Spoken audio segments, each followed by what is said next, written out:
अब अगली class. PM Modi ने पाकिस्तान को एक्सपोज करने के लिए जो डेलीगेशन भेजा, उसने क्या कमाल दिखाया। मुस्लिम देश कुवैत में बैठकर ओवैसी ने पाकिस्तान को ऐसा क्या कहा कि तालियां बज उठी, जरा उसके बारे में भी बताता हूं। जिस वक्त नरेंद्र मोदी ने पाकिस्तान के खिलाफ मोर्चा खोला हुआ है, उस वक्त देश की राजनीति में कुछ लोग ऐसे हैं जिन्होंने नरेंद्र मोदी के खिलाफ मोर्चा खोल के रखा है।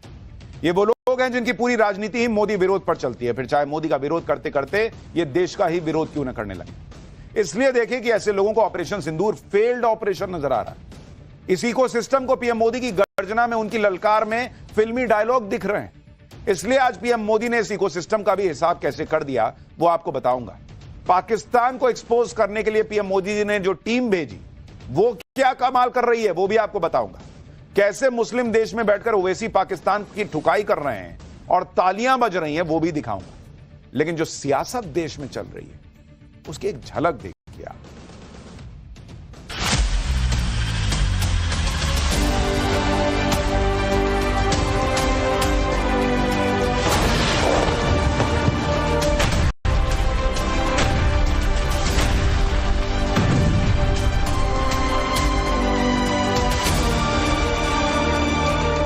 ऑपरेशन सिंदूर ये एक फेलियर ऑपरेशन।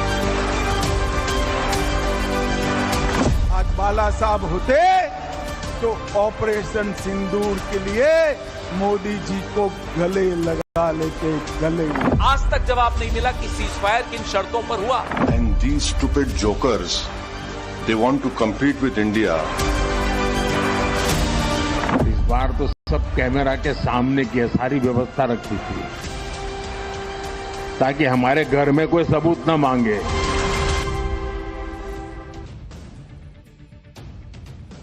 जो लोग पहले ही सर्जिकल स्ट्राइक और एयर स्ट्राइक पर सवाल उठाते थे, सबूत मांगते थे, वो लोग इस बार सबूत मांगते नजर नहीं आए, क्योंकि सबूत तो इस बार खुद पाकिस्तान दे रहा था कि कैसे भारत ने बहुत बुरा मारा है, धुआं धुआं कर दिया। आज यही बात पीएम मोदी ने उस इकोसिस्टम को कह दी जो बात बात पर सबूत मांगता है। एक बार पीएम मोदी को सुनिए, उसके बाद आपको बताता हूं कि वो कौन लोग हैं जो ऑपरेशन सिंदूर को एक फेल्ड ऑपरेशन बताने पर तुले हैं। आतंकवाद के 9 ठिकाने तय करके 22 मिनट में साथियों, 22 मिनट में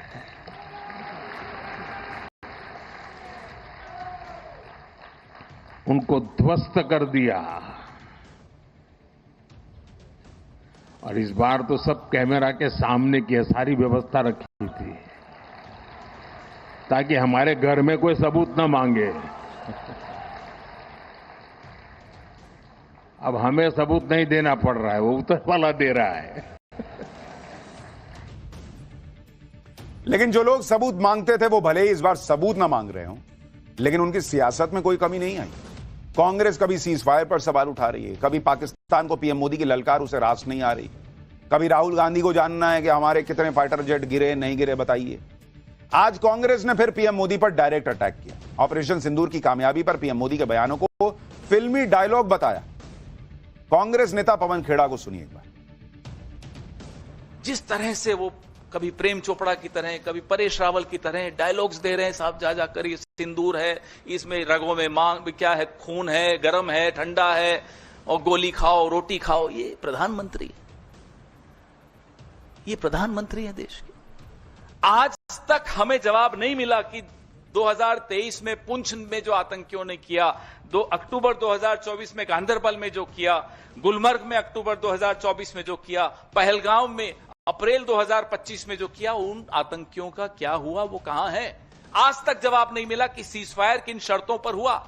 आज तक जवाब नहीं मिला हाफिज सईद, अजहर मसूद बच के कैसे निकल गए। क्या सीजफायर की शर्तों में इन्हें वापस लाना है या नहीं है, कोई जवाब नहीं। जवाब मांगो, सवाल पूछो तो ये डायलॉग आते हैं। वहां नरेंद्र मोदी पाकिस्तान को अभी ट्रेलर दिखाए बैठे हैं, यहां कांग्रेस को फिल्मी डायलॉग दिखने लगे। पवन खेड़ा पूछ रहे हैं कि हाफिज सईद और मसूद अजहर जो है वो बच कैसे गए। भाई वो तो बचेंगे ही, क्योंकि उनको तो यूपीए के जमाने में डोजियर फटने से मरना था, क्योंकि तब तो भारत डोजियर देने वाला देश था, और ये डोजियर देते थे, वो डोजियर उधर जाता था और कागज फट जाते थे और आतंकी मर जाते थे। हाफिज सईद और मसूद अजहर ने तय किया है कि वो ऐसे ही मरेंगे कभी किसी जमाने में जब डोजियर जाएगा और फटेगा। कांग्रेस ही नहीं, महाराष्ट्र में उसके सहयोगी उद्धव ठाकरे की शिवसेना भी ऑपरेशन सिंदूर पर मोदी सरकार को घेरने के नए नए बहाने ढूंढ रही। कभी शिवसेना उद्धव गुट के नेता पहलगाम हमले के लिए गृह मंत्री अमित शाह का इस्तीफा मांगते हैं, कभी ऑपरेशन सिंदूर को फेल्ड ऑपरेशन बताते हैं, जिस पर अमित शाह ने भी बाला साहब ठाकरे को याद दिलाते हुए उद्धव शिवसेना गुट की सोच पर सवाल उठाए। संजय राउत और अमित शाह को एक साथ सुनिए। ऑपरेशन सिंदूर ये एक फेलियर ऑपरेशन है सबसे पहले, लेकिन in the interest of nation हम अपोजिशन वाले उसके ऊपर ज्यादा बात नहीं करना चाहते। दूसरी बात यह है कि ऑपरेशन सिंदूर करने की जरूरत क्यों पड़ी है, इसलिए कि पहलगांव में 26 हमारी माता भगिनी का सिंदूर उजाड़ दिया आतंकवादियों ने। इसके लिए जिम्मेदार देश के गृह मंत्री अमित शाह है और उसका प्रायश्चित लेने के लिए अमित शाह जी ने अपने पद से इस्तीफा देना चाहिए। ये मैं बार बार कहता हूं। नहीं तो प्रधानमंत्री जी ने कर्तव्य पालन में चूक हो गई, इसके लिए अमित शाह का इस्तीफा लेना चाहिए, उनको मंत्रिमंडल से बर्खास्त करना चाहिए। ये उद्धव सेना को क्या हो गया है? ये बाला साहब की पार्टी हुआ करती थी एक जमाने में। आज बाला साहब होते तो ऑपरेशन सिंदूर के लिए मोदी जी को गले लगा लेते, गले लगा लेते। और ये उद्धव सेना सर्वदलीय प्रतिनिधिमंडल जिसमें उनके भी मेंबर गए हैं, उसको बारात कहने का काम करती है। आप सोचिए, देश के सैनिकों ने ऐसा शौर्य दिखाया कि पाकिस्तान जो है वो घुटनों पर आ गया। दुनिया में भारत की चर्चा हो रही है, बड़े बड़े एक्सपर्ट्स कह रहे हैं भाई कि भारत ने गजब घुस के ठोका और अपने यहां कुछ होने नहीं दिया नुकसान। और संजय राउत कह रहे हैं कि फेल्ड ऑपरेशन है ऑपरेशन सिंदूर। ये सेना का मजाक उड़ाना नहीं है तो और क्या है? संजय राउत जैसे नेता हो या फिर कांग्रेस में राहुल गांधी और उनकी कंपनी हो, इन लोगों को तो ओवैसी से सीखना चाहिए।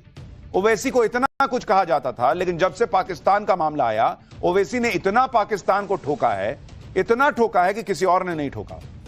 ओवैसी हर दिन पाकिस्तान की बखिया उधेड़ रहे हैं। पहले उन्होंने भारत में रहते हुए पाकिस्तान में अपने बयानों से धूम धड़ाका किया, और जब पीएम मोदी ने उन्हें दुनिया भर में पाकिस्तान की पोल खोलने की जिम्मेदारी दी, डेलीगेशन के साथ भेजा, तो वहां भी पाकिस्तान की धुलाई कर रहे हैं।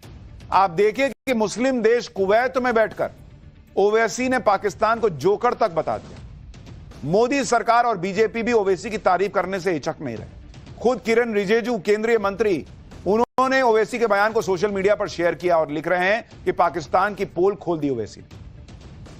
आपको दिखाता हूं कि ओवैसी ने मुस्लिम देश में बैठकर पाकिस्तान के लिए क्या कहा है, जरा आप देखिए, सुनिए। And these stupid jokers, they want to compete with India. They had given a photograph of a 2019 Chinese army drill, claiming it's a victory over India. Now this is what Pakistan indulges in. They cannot even give a proper photograph. तो हम बचपने में हम school में सुनते थे कि अक्सर स्कूल में क्या होता था कि हम अच्छे पढ़ने वाले बच्चे के बाजू पे बैठता था। तो नकल करने के लिए अकल भी चाहिए, इन नालायकों को अकल भी नहीं है। अब यह भी बड़ा दिलचस्प है कि जिस कांग्रेस और शिवसेना उद्धव गुट ने ऑपरेशन सिंदूर पर पीएम मोदी को घेरने के लिए एड़ी चोटी का जोर लगा रखा है, उसी कांग्रेस और उद्धव शिवसेना गुट के नेता पार्टी लाइन से हटकर पूरी दुनिया में घूम घूम कर आतंकवाद पर पाकिस्तान की पोल खोल रहे हैं। कांग्रेस नेता लगातार इन आरोपों पर सवाल उठा रहे हैं कि पहलगाम में आतंकियों ने धर्म पूछकर लोगों को मारा। वहीं भारतीय डेलीगेशन के साथ न्यूयॉर्क पहुंचे कांग्रेस के नेता शशि थरूर ने पूरी दुनिया को बताया कि कैसे पहलगाम में आतंकियों ने धर्म पूछकर हत्या की और कैसे एक हिंदू प्रोफेसर ने आतंकियों को कलमा सुनाकर अपनी जान बचाई। शशि थरूर ही नहीं, शिवसेना उद्धव गुट की नेता प्रियंका चतुर्वेदी और पश्चिम बंगाल की मुख्यमंत्री ममता बनर्जी के भतीजे और टीएमसी के सांसद अभिषेक बनर्जी ने भी ऑपरेशन सिंदूर की कामयाबी को दुनिया के सामने रखा। जरा इन नेताओं को भी सुनिए जो हैं अलग अलग पार्टी के, लेकिन आज भारत का नैरेटिव दुनिया के सामने कितनी मजबूती से रख रहे हैं।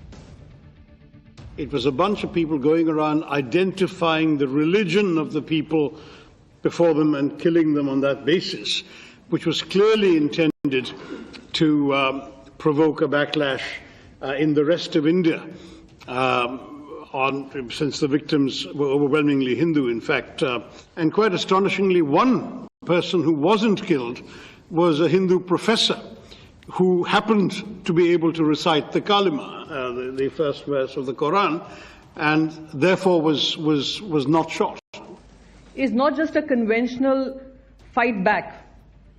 It will have a fight back in all its form, in all its possibilities, and in all the spaces possible for India to tell the world and to especially tell Pakistan that we will hold you to account for every single life that an Indian loses because of your terrorism.